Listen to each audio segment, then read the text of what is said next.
Suwe gua meriam. Kan ke doang.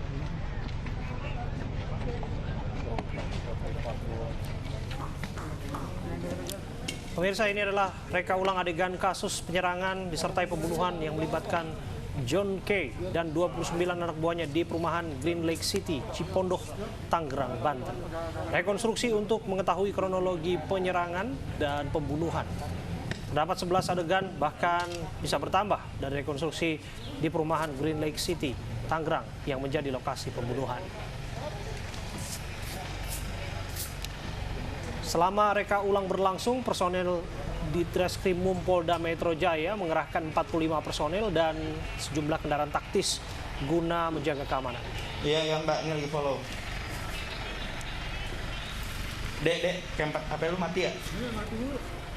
Coba tolong telepon lagi aja. Saat ini rekonstruksi masih berlangsung. Oke. Dan para tersangka dihadirkan langsung di lokasi kejadian untuk memerankan rekonstruksi ini.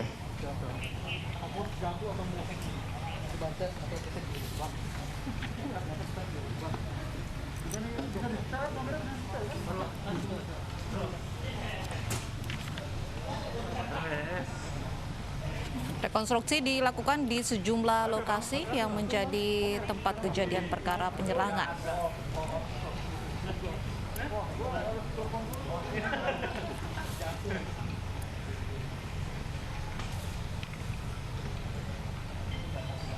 Nek, tolong angkatin ya. Tolong. Ayo Bang, bantu dulu Bang. Iya.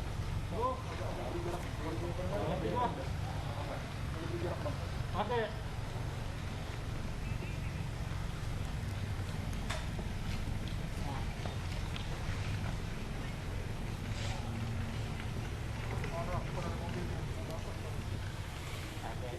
Untuk mengetahui informasi selengkapnya, kita tanyakan kepada reporter kami yang berada di lokasi, Pangeran Negara.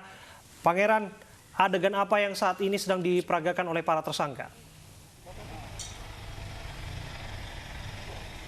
Abraham gelar prarekonstruksi terkait dengan adanya penyerangan kelompok John K terhadap kelompok Nus K ini saat ini sedang berlangsung kembali ke area bagian depan komplek perumahan Nus K, yang mana saat ini menjadi adegan terakhir, tepatnya adegan ke-26.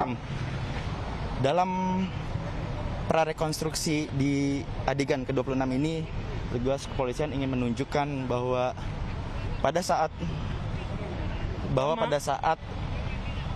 para pelaku telah melakukan aksi pengerusakan di rumah Nus K, para pelaku dengan 3 mobil yang pada saat itu kira-kira berjumlah 15 orang langsung menerobos pintu gerbang komplek perumahan Nus K di kawasan Green Lake.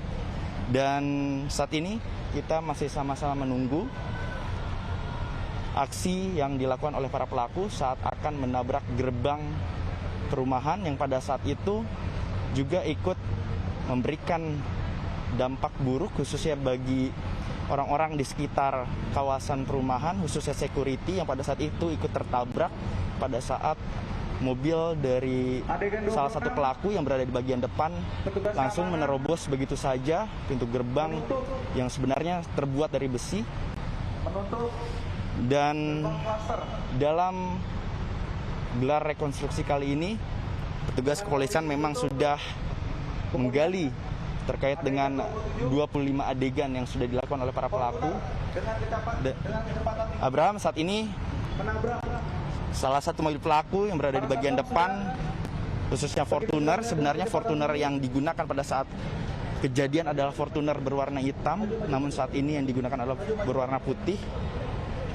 Saat ini sedang diperlihatkan bagaimana sebenarnya mobil Fortuner tersebut mendobrak dan menerobos gerbang perumahan Nus K.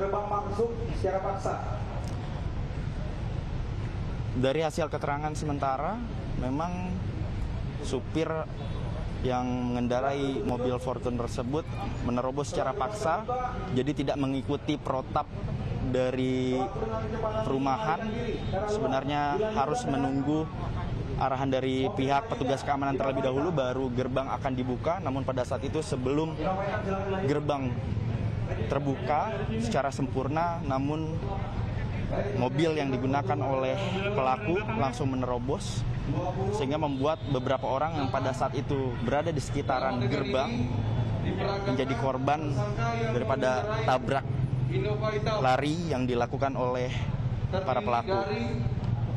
6 orang tersangka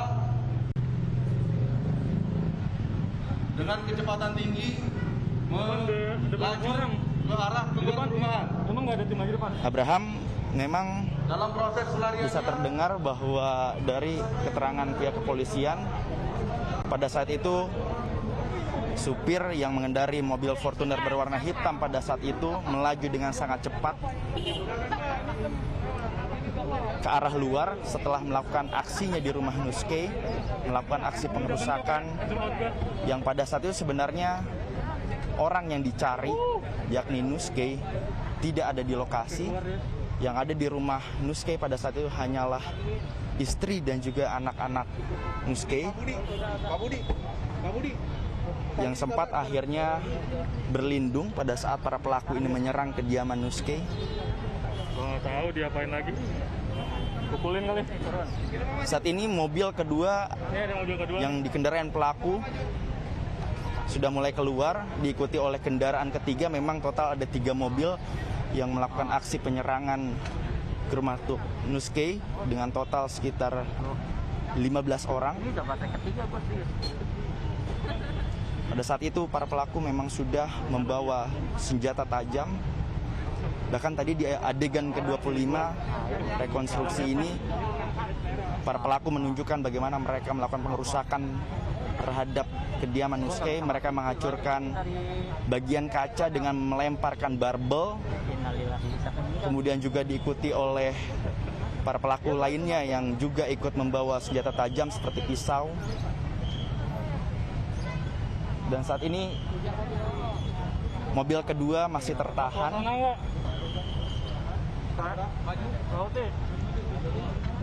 Dan bisa terlihat, Abraham, saat ini adalah gelar rekonstruksi ketika mobil kedua menabrak petugas keamanan di perumahan Nuskay. Ini adalah mobil kedua yang digunakan oleh pelaku pada saat kejadian. Dan pada saat itu, pada saat ditabrak, petugas keamanan langsung jatuh karena kecepatan kendaraan yang pada saat itu dipacu begitu cepat dari arah dalam perumahan menuju ke arah luar. Petugas keamanan langsung tergeletak.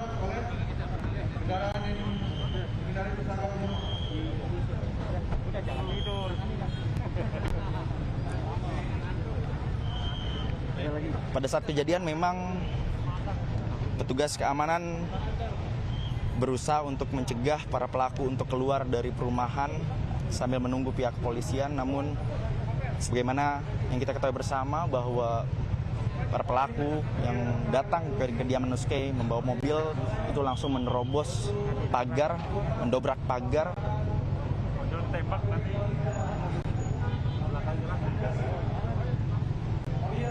Ini adalah detik-detik ketika para pelaku mencoba untuk melarikan diri dari kediaman Nuskay usai melakukan pengerusakan.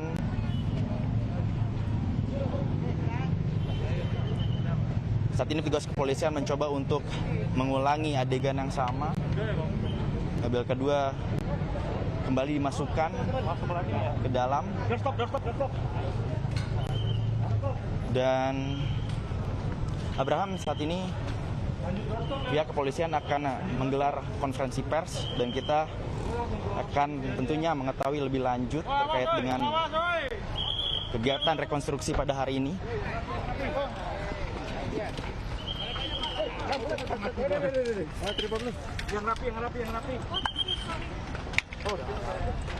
Total secara keseluruhan kalau kami hitung ada sekitar lebih dari 25 adegan.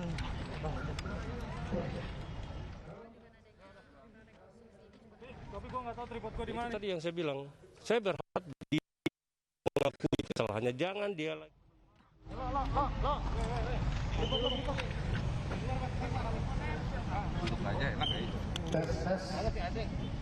juga berdiam, saya menerima apa yang dia lakukan pada saya. Itu poinnya itu, ya. Tadi kan abang bilang sudah mengetahui bakal ada serangan seperti ini. Nah, berarti artinya hari Minggu itu abang tidak ada di rumah, posisinya itu lagi keluar untuk mencari perlindungan atau seperti apa, bang? Enggak, saya di rumah. Saya habis gym, terus masuk ke dalam rumah, saya baru ambil vitamin gym saya dan susu saya baru mau minum. Ditelepon dari adik saya yang kena potong itu jari itu bahwa mereka diserang di sana, makanya saya keluar. Saya nggak berpikir kalau nanti mereka ke sini. Jadi abang Gitu. keluar karena Saya keluar melihat ponakan saya yang sama adik saya yang kepotong di sana.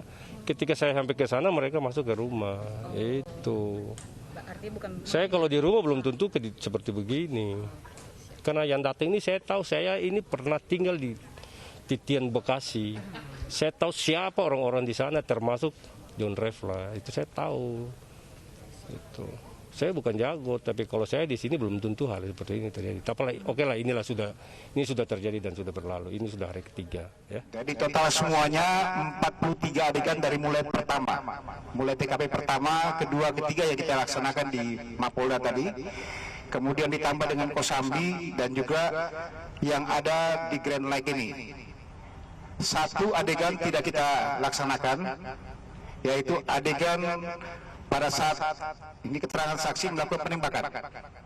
Ya, keluarga penembakan di situ satu korban adalah sopir ojol yang kemarin sudah dioperasi, ada dikeluarkan proyektil dari kakinya. Ya, serpihan proyektil karena memang itu rekoset. Ya, teman-teman semuanya, itu yang secara global kita laksanakan kegiatan hari ini. Tetapi nanti secara mendetailnya akan disampaikan oleh Wadir mulai tahap per tahap biar tahu semuanya teman-teman. Ini pra rekonstruksi yang kita laksanakan. Oke, terima kasih. Pak Wadir. Baik, terima kasih. Hari ini kita sudah melihat pelaksanaan pra rekonstruksi di TKP kediaman NK yang merupakan korban pengerusakan secara bersama. Saya ulang dari pertama untuk prarekonstruksi sebelumnya, bahwa di 3 TKP awal di lokasi diadakannya pertemuan dalam tahap perencanaan permufakatan jahat yang sudah dipersiapkan di awal. Yang pertama adalah di wilayah Kelapa Gading. Yang kedua adalah di Titian, di markas JK, dan yang ketiga adalah di tempat RCC. Terakhir yang saya jelaskan, pada saat hari H, hari Minggu tanggal 21, sebelum terjadinya kejadian penganiayaan yang di Kosambi, yang mengakibatkan 2 korban, 1 meninggal dunia dan 1-nya luka berat, ternyata sekitar jam 11 siang sudah dilakukan pertemuan akhir di RCC sekaligus menyampaikan peran tugasnya masing-masing, sekaligus menyampaikan pembagian alat sajam yang sudah dipersiapkan. 2, yang pertama masing-masing pelaku ini menyiapkan sajamnya masing-masing di bawah, dan yang kedua dipersiapkan di dalam 1 mobil yang sampai saat ini kita masih dalam pencarian, tetapi untuk sajamnya sudah kita sita sebagai alat bukti. Pada saat titik pertemuan terakhir di RCC ada 6 mobil. 6 mobil ini secara bersama dibagi 2. 1 mobil sasarannya adalah di Kosambi. Yang kedua, 5 mobil adalah sasarannya di TKP perumahan ini. Di TKP Kosambi tadi, kita sudah melakukan prarekonstruksi. Di situ jelas, terang benderang, 6 tersangka sudah diidentifikasi dan 2 masih DPO. Berangkat dari kelompok kedua, tadi sudah dijelaskan di prarekonstruksi, ada sisa 5 mobil yang sasarannya, tugasnya adalah melaksanakan kegiatan sesuai perencanaan di lokasi ini. 5 mobil tersebut, tadi sudah dijelaskan, ternyata memiliki peran juga. 2 mobil berperan untuk menjaga, mengawasi di pintu masuk dan pintu keluar di belakang. 3 mobil tadi sudah dijelaskan berurut-urutan sudah masuk langsung ke depan pintu rumah korban NK. Jadi total semuanya ada sekitar 25 orang, tetapi masih ada 12 DPO untuk keseluruhan yang masih dalam pengejaran. Di lokasi ini kita mengklasifikasi untuk korban-korbannya. Yang pertama adalah korban pengrusakan secara bersama yang dilakukan di rumah NK. Yang kedua adalah pengrusakan terhadap fasilitas perumahan dan penganiayaan terhadap security yang ada. Dan yang ketiga adalah terkait dengan penganiayaan terhadap ojol yang mengakibatkan kakinya tertembak. Dalam hal ini kita sudah melakukan prarekonstruksi. Fungsinya apa? Untuk melihat secara detail fakta yang ada di lapangan dan hasil berita acara pemeriksaan yang sudah kita lakukan. Saat ini tadi sudah dijelaskan ada 43 adegan secara kumulatif yang sudah dilakukan, mulai dari tahap persiapan sampai dengan tahap yang terakhir tadi. Secara total keseluruhan ada 29 tersangka yang sudah diamankan, statusnya tersangka dan sudah ditahan, dan ada 12 lagi DPO, mungkin ini bisa berkembang, yang tim sampai saat ini masih melakukan pengejaran yang sudah diidentifikasi. Saya rasa sementara itu saya kembalikan ke Pak Kabit. Terima kasih Pak Wadir. Ya. Jadi ini tadi yang dijelaskan oleh Pak Wadir Krimum bahwa secara kumulatif semuanya ada 43 adegan. Ada 12 yang masih DPO, 2 yang di Kosambi, sisanya yang ada di sini. Ya. Yang 3 kendaraan masuk ke dalam, yang 2 itu menunggu di luar untuk memantau situasi. Itu betul ini yang kita hadapi langsung di TKP. Barang bukti teman-teman sudah tahu semua, kemarin sudah kita gelar pada saat Pak Kapolda konferensi pers. Ada tambahan 1, ya.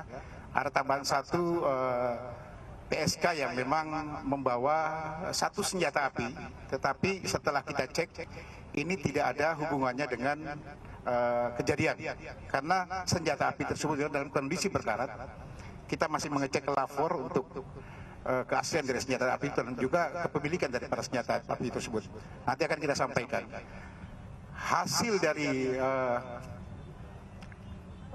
tes urin, ya, tes urin yang kita lakukan terhadap 30 tersangka, 2 memang positif, amfetamin dan metafetamin.